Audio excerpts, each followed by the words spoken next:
I'm a secondary school science teacher, and Liam Cooper wants to know about galaxies. So first of all, it's important to realize that we see galaxies from a 2D perspective, so it's difficult to prove if they're really orb-shaped. Some of them are elliptical, some of them are spherical, and recently we did a 3D model of our own galaxy, the Milky Way, and it's shaped like a Pringle.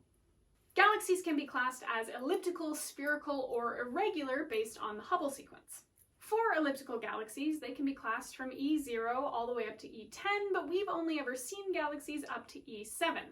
The lower the numbers, the more they are like a circle, and the larger the numbers, the more they've sort of stretched out and elongated.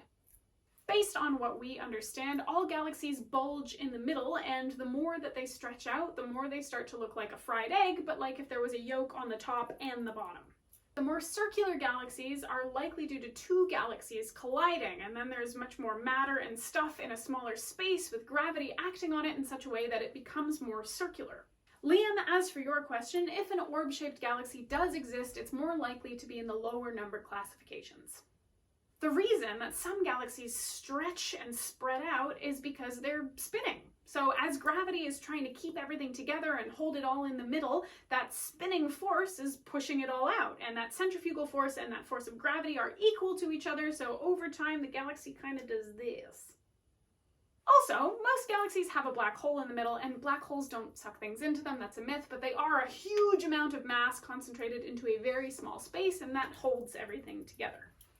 Elliptical galaxies are much more likely to be populated by old stars, whereas spherical galaxies, because they're full of gas and dust and all kinds of other space stuff, are much more likely to be the spot where new stars are born. And all of that stuff being able to spread out and spin is also why they get that Sheridan eye effect.